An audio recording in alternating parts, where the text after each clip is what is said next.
যত গর্জে তত বর্ষে না, ফ্রান্সকে পাত্তাই দিল না স্পেন। একচেটিয়া লড়াইয়ে ফ্রান্সকে হারিয়ে বিশ্বকাপের ফাইনাল নিশ্চিত করলো ইয়ামালরা। শুরু থেকে আধিপত্য, এরপর দ্বিতীয়ার্ধে আরও এক গোল। লামিনের দৃষ্টিনন্দন গোল বাতিল হলেও তাতে সহজ জয় পেতে খুব বেশি বেগ পেতে হয়নি স্পেনকে। স্পেনের ফাইনাল নিশ্চিতের ম্যাচ নিয়ে থাকছে প্রতিবেদন।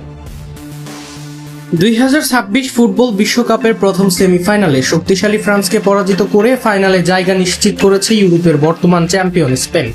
ডালাস স্টেডিয়ামে অনুষ্ঠিত ম্যাচে শুরু থেকেই শেষ পর্যন্ত পরিকল্পিত, নিয়ন্ত্রিত ও আক্রমণাত্মক ফুটবল খেলেই জয় নিশ্চিত করে লা রোজা। ম্যাচের শুরু থেকেই বলের দখল নিজেদের নিয়ন্ত্রণে রাখে স্পেন। তরুণ তারকা লামিন ইয়ামালের গতিময়তা ও সৃজনশীলতা ফুটবলে বারবার চাপে পড়ে ফরাসি রক্ষণভাগ। সেই চাপেরই ফল আসে প্রথমার্ধে। বক্সের ভেতরে ইয়ামালকে ফাউল করে পেনাল্টির নির্দেশ দেন রেফারি।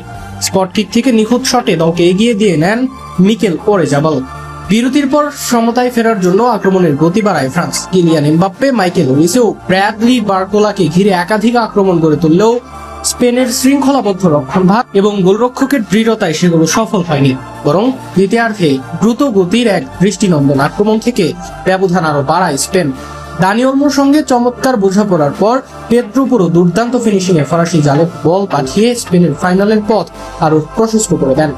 এর কিছুক্ষণ পর লামিন ইয়ামাল আবারও বল জালে জড়ালেও ভিডিও সহকারে রেফারির সিদ্ধান্তে অফসাইডের কারণে গোলটি বাতিল হয়। তবুও ম্যাচের নিয়ন্ত্রণ পুরোপুরি নিজেদের কাছেই রাখে স্পেন।